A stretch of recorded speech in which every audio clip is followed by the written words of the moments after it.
বন্ধুগণ, বাংলায় রাষ্ট্রপতি শাসন এখন শুধু সময়ের অপেক্ষা। কেন এটা বলছি আপনাদের কৌতূহল হতেই পারে। দেখুন পরপর সিনোপসিস বলছি। সূত্রপাত আমাদের মাননীয়ার সাম্প্রতিক ভাষণকে কেন্দ্র করে। আসুন একটু শুনে নিই। কেউ কেউ আপনার পার্টিকে দিয়ে আগুন লাগাচ্ছেন।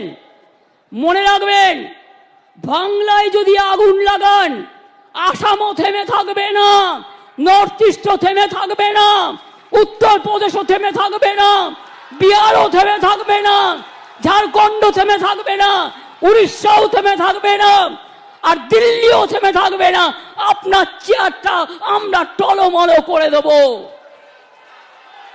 বন্ধুরা, আপনারা দেখছেন VI নিউজ বাংলা, আর সঙ্গে আমি রাজীব। এরপর বিজেপির রাজ্য সভাপতি সুকান্ত মজুমদার চিঠি লেখেন আমাদের দেশের স্বরাষ্ট্রমন্ত্রী অমিত জিকে।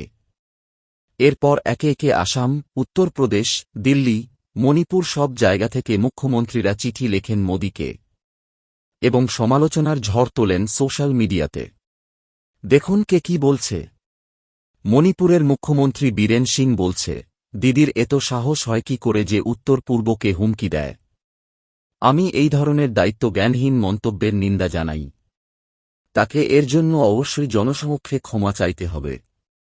এরপর অসমের মুখ্যমন্ত্রী হেমন্ত বিশ্ব শর্মা বলছেন, দিদি আপনার এত সাহস কিভাবে হল যে আপনি অসমকে হুমকি দিচ্ছেন? আমাদের রক্তচক্ষু দেখাবেন না। এরপর উত্তরপ্রদেশের মুখ্যমন্ত্রী যোগী আদিত্যনাথ কি বলেছে সেটাও দেখে নিলে আমরা পরবর্তী পর্যায়ে পৌঁছতে পারব।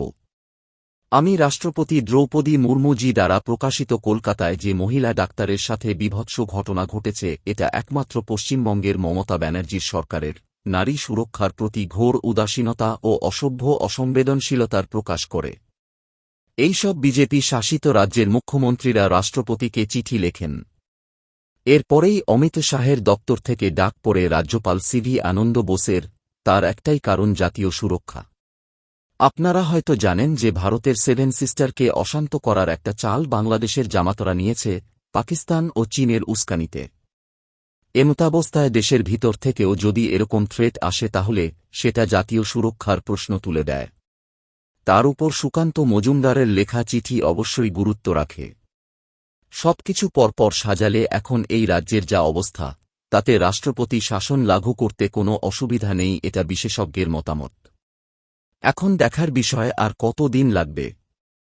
আমাদের প্রতিবেদনটা ভালো লাগলে সবার সাথে শেয়ার করুন, আর একটা লাইক দিয়ে আমাদের মনোবল বাড়িয়ে তুলুন। ধন্যবাদ।